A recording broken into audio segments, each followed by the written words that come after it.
नमस्कार दोस्तों, मेरा नाम है राहुल यादव और आप सभी का स्वागत है आज की स्पेशल वीडियो में। दोस्तों, बहुत सारे इन्वेस्टर्स ना मुझसे एक सवाल तो बहुत ही कॉमनली पूछते हैं कि राहुल सर, ऐसी कैटेगरीज कौन सी हैं जिनमें हम अभी निवेश स्टार्ट कर सकते हैं। कोई अपना टाइम होराइजन बताता है 10 साल, कोई बताता है 5 साल, तो कोई बताता है 15 साल। तो दोस्तों, आज की वीडियो में मेनली 3 कैटेगरी मैंने यहां पर निकाली है जिनमें आप 2025 में अगर इन्वेस्टमेंट का प्लान कर रहे हो तो आप शुरुआत कर सकते हो। अब देखिए, जो कैटेगरीज मैं आप लोगों के सामने यहाँ पर रखूंगा, ये आप अपने जो आपका निवेश करने का एक तरीका है ना, यानी कि आप कितना रिस्क ले सकते हैं, आप कितने समय के लिए निवेश कर रहे हैं, उसके हिसाब से आप चूज कर सकते हैं। तो कौन कौन सी म्यूचुअल फंड कैटेगरीज हैं, क्या इनका निवेश करने का तरीका है, आपके लिए कौन सी बेस्ट रह सकती है और इनके पास्ट रिटर्न्स कैसे रहे हैं, सब कुछ आज की वीडियो में बिल्कुल डिटेल में आप लोगों के साथ डिस्कस करने वाला हूं, और वो भी एकदम सिंपल भाषा में। तो वीडियो काफी इंफॉर्मेटिव है, बहुत ही ध्यान से देखिएगा और समझिएगा। आइए स्टार्ट करते हैं। देखिए दोस्तों, 3 कैटेगरीज पर हम लोग यहां पर मेनली बात करेंगे। देखिए, अब मैं जो सबसे पहली कैटेगरी आपके सामने यहां रख रहा हूं वो है flexi cap mutual fund. Flexi cap, ठीक है। अब ये फ्लेक्सी कैप म्यूचुअल फंड्स क्या होते हैं, कैसे काम करते हैं, इसके बारे में बताऊंगा, और फिर अगली 2 कैटेगरीज भी आप लोगों के साथ में शेयर करूंगा। देखिए, फ्लेक्सी कैप म्यूचुअल फंड में क्या होता है, ये हमारे पैसे को लार्ज कैप में,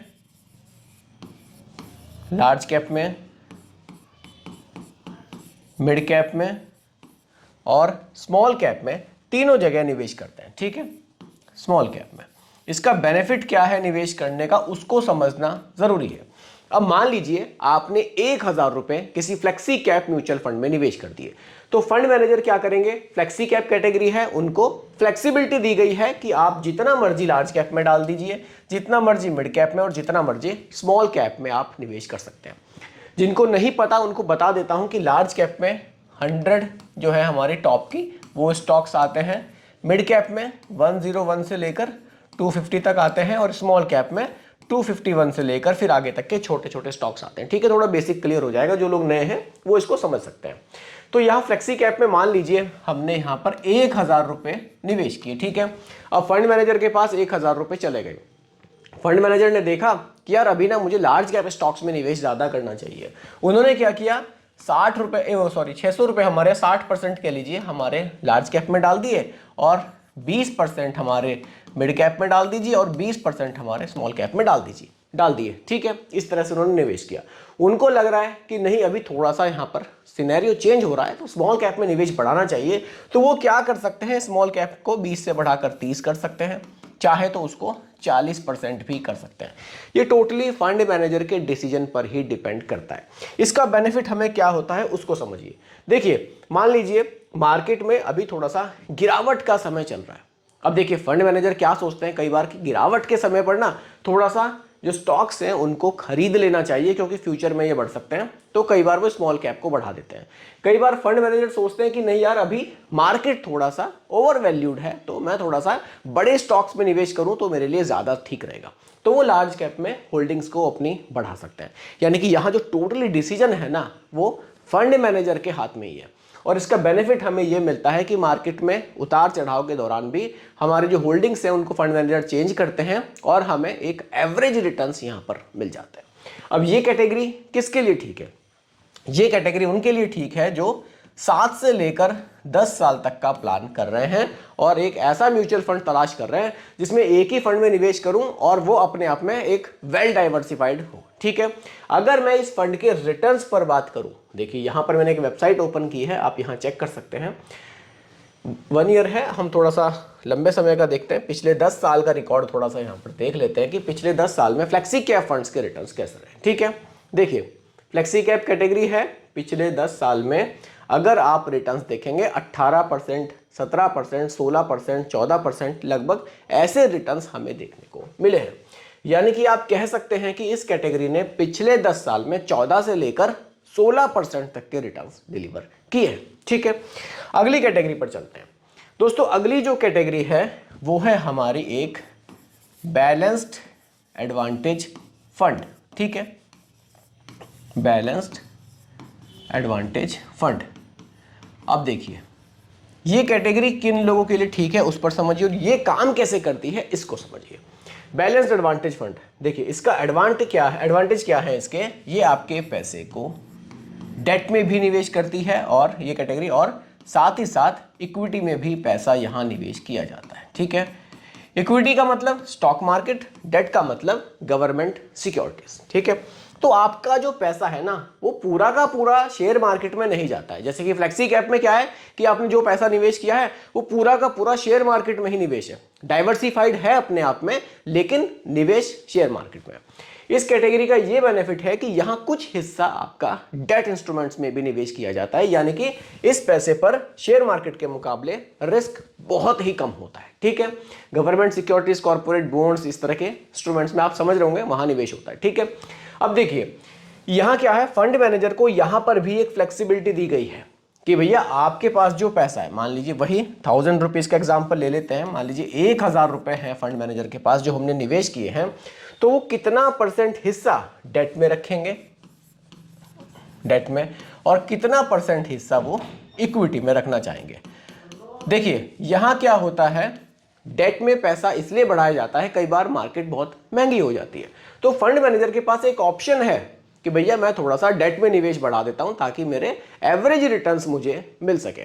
ऐसा ना हो कि महंगी मार्केट में भी मुझे पैसा इक्विटी में ही निवेश करना है और फिर मेरे रिटर्न्स घट रहे हैं। इसलिए आप इसको इस तरह से भी ले सकते हैं कि मान लीजिए मार्केट में गिरावट का टाइम है, तो उस समय पर ये कैटेगरी आपको थोड़ी सी प्रोटेक्ट करती है, क्योंकि मार्केट में तेजी होगी तो आपका पैसा इक्विटी में रहेगा तो रिटर्न्स आपके अच्छे बनेंगे, मार्केट में गिरावट होगी आपका पैसा डेट इंस्ट्रूमेंट्स में रहेगा तो आपको थोड़ी सी वहां पर सेफ्टी मिलेगी, यानी कि आपका पैसा जो है एकदम से मार्केट के उतार चढ़ाव में ना बहुत तेजी से बढ़ेगा और ना बहुत तेजी से घटेगा। एवरेज रिटर्न्स आपको, एक तरह से कह लीजिए कि एवरेजिंग का जो एक बेनिफिट है ना वो इस कैटेगरी में बहुत शानदार आपको देखने को मिलता है। ये तो हो गया इसका काम करने का तरीका कि ये म्यूचुअल फंड जो कैटेगरी है ये काम कैसे करती है। कौन लोग निवेश कर सकते हैं, देखिए वो लोग निवेश कर सकते हैं जो 5 से लेकर 7 साल तक का प्लान कर रहे हैं, उनके लिए ये कैटेगरी बढ़िया हो सकती है। या फिर वो लोग इसमें निवेश कर सकते हैं जो सारा का सारा पैसा प्योर इक्विटी म्यूचुअल फंड्स में निवेश करना नहीं चाहते, थोड़ा सा अपने आप को डाइवर्सिफाइड इस तरह से करना चाहते हैं कि मेरा कुछ पैसा डेट में भी जरूर रहे। ठीक है, अगर इस कैटेगरी के रिटर्न्स पर मैं बात करूं, आपको यहां पर मैं लाइव ही दिखाना चाहूंगा। देखिए यहां पर कैटेगरी हम चूज कर सकते हैं, एक बैलेंस्ड एडवांटेज फंड कैटेगरी हम लोग यहां देख लेते हैं। चलिए ये एक हाइब्रिड म्यूचुअल फंड है, डायनेमिक एसेट एलोकेशन के साथ ही ये फंड्स आते हैं। इसके जो रिटर्न्स हैं वो भी हम लोग पिछले 10 साल के यहां पर चेक कर लेते हैं। देखिए यहाँ HDFC का एक बैलेंस्ड एडवांटेज फंड है, ICICI प्रूडेंशियल का बैलेंस्ड एडवांटेज फंड है। रिटर्न्स अगर आप देखेंगे पिछले 10 साल में 14%, 11%, 10% ऐसे कुछ रिटर्न्स हमें देखने को मिल रहे हैं। यानी कि आप कह सकते हैं कि इस कैटेगरी के जो पिछले 10 साल के रिटर्न्स हैं वो कितने हम देख रहे हैं, लगभग 11 से लेकर 14 तक के हम लोग रिटर्न्स इस कैटेगरी में हमें देखने को मिल रहे हैं। ठीक है, अगली कैटेगरी पर बात करते हैं। देखिए अगली जो कैटेगरी मैंने रखी है वो रखी है वैल्यू फंड। जी हाँ, वैल्यू फंड। अब ये वैल्यू फंड क्या है, कैसे काम करता है, इसको समझिए, क्योंकि ये भी एक शानदार कैटेगरी है। देखिए इस कैटेगरी का सीधा सा फंडा है, सस्ते में खरीदो, सस्ते में खरीदो, वेट करो और उसके बाद अपना प्रॉफिट बनाओ। ये इस कैटेगरी का एक निवेश करने का तरीका, स्ट्रेटजी इसकी ये है। अब देखिए अभी के समय पर मान लीजिए कुछ स्टॉक्स ऐसे हैं कि सब कह रहे हैं बेचो बेचो बेचो, ये कैटेगरी कहेगी खरीदो खरीदो खरीदो। कारण क्या है, ये ऐसे स्टॉक्स को ढूंढते हैं मार्केट में जो अंडर वैल्यूड है, जिनको लग रहा है कि यार अभी इनके जो है बिल्कुल रिटर्न्स नहीं बनेंगे, लोगों ने इनको बेचना शुरू कर दिया है। लेकिन फंड मैनेजर को लगता है कि इन स्टॉक्स में पोटेंशियल है कि ये आने वाले 5 साल 6 साल में बढ़िया रिटर्न्स दे सकते हैं, तो वो क्या करेंगे, उन स्टॉक्स में पैसा निवेश करेंगे और फ्यूचर में जब वो बढ़ जाएंगे तो उनको बेच देंगे। इसी तरह से ये वैल्यू फंड जो कैटेगरी है वो काम करती है। बिल्कुल सिंपल सा इसका एक तरीका है, बाकी तो आप डेप्थ में जाएंगे तो वीडियो बहुत ही लंबी हो जाएगी। सिंपल तरीके से समझाने की कोशिश की है, सस्ता खरीदो, इंतजार करो और फिर महंगे में उसको बेच दो, अपना प्रॉफिट बुक कर लो। ठीक है, जैसे कि आप देख रहे होंगे कुछ PSU फंड्स हमारे बढ़िया रिटर्न्स दे रहे हैं, तो जो फंड मैनेजर हैं उन्होंने पहले वो खरीदे थे तो अब वो रिटर्न्स अच्छे बना रहे हैं। तो यहां पर कौन लोग निवेश कर सकते हैं? जिनकी प्लानिंग 7 से लेकर 10 साल तक की है मिनिमम, वो लोग निवेश कर सकते हैं। जिनकी जो रिस्क लेने की क्षमता है थोड़ी सी हाई है, वो लोग निवेश कर सकते हैं। अपना एक पोर्टफोलियो बना रहे हैं, उसमें 15 से 20% तक का हिस्सा एक इस फंड को भी देना चाहते हैं, बिल्कुल वो लोग इसमें निवेश कर सकते हैं। अब रिटर्न्स पर अगर हम लोग यहाँ बात करें तो यहाँ भी हम लोग चेक कर सकते हैं कि इस कैटेगरी के जो रिटर्न्स हैं वो हमें कैसे देखने को मिले हैं। चलिए यहाँ हम लोग वैल्यू कैटेगरी पर आ जाते हैं, रिटर्न्स हम लोग यहाँ चेक कर लेते हैं।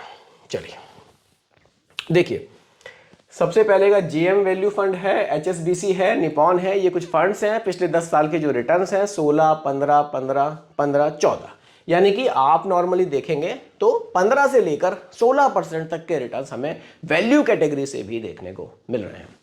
तो दोस्तों ये मेनली 3 कैटेगरीज मैंने आप लोगों के लिए आज की वीडियो में रखी थी। आप अपने रिस्क टॉलरेंस और आप कितने समय के लिए निवेश कर रहे हैं उसके हिसाब से चूज कर सकते हैं। बाकी यही आज की वीडियो का टॉपिक था। उम्मीद करता हूं कि टॉपिक आपको पसंद आया होगा। बाकी रिकमेंडेशन नहीं है, सिर्फ एजुकेशनल पर्पस वीडियो आप लोगों के लिए बनाई गई है। पसंद आई हो लाइक शेयर जरूर कीजिएगा, चैनल पर नए हैं सब्सक्राइब कीजिएगा। मिलते हैं जल्दी एक और नई वीडियो के साथ। धन्यवाद।